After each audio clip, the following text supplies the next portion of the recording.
The Scariest place in New Jersey set the stage for a new mystery novel, and that place is the Pine Barrens. When Caitlin Mullen, a 38-year-old novelist from Princeton, was driving through the 1.1 million-acre expanse between her home and her mother's on the Jersey Shore, she realized the isolated, cell-phone-dead forest was the perfect backdrop for her next book. The terrain is dense and eerie, she says, and for a long stretch you might be the only person on the road. Mullen's book, Heather, was released on June 9 and opens with a North Jersey narcotics detective who returns to her hometown in the Pines to become Relacionado's chief of police.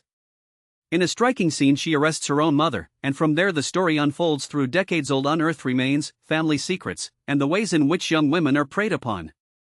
In a recent conversation at the Avon's Franklin Parker Preserve right in the heart of the Pines, Mullen shared how she felt a personal call to that landscape.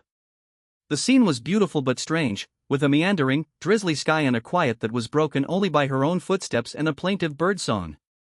As they walked, she pointed out an old cranberry bog and a weed-choked railroad track that had once been part of the Blue Comet Line, a service that carried passengers from Jersey City to Atlantic City.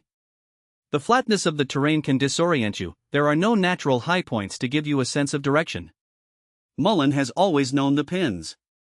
She grew up on the western edge of the Pines and spent her teenage years near Atlantic City before moving to Princeton. That intimate connection to the land shines through in Heather. The novel places the environment on page as a character whose indifference heightens the stakes of the story, much as Christopher and Polly in the famous Pine Barrens episode of The Sopranos had to navigate the same unforgiving wilderness. Listeners will hear Mullen talk about the way the pines feel like a living shadow, stretching endlessly toward the horizon and leaving you feeling alone, as if the only voices you hear are the ones you've brought with you. She uses that sense of disorientation to build suspense in the novel, setting a tone that balances the ordinary life of her detective with the extraordinary danger compuesto within the trees.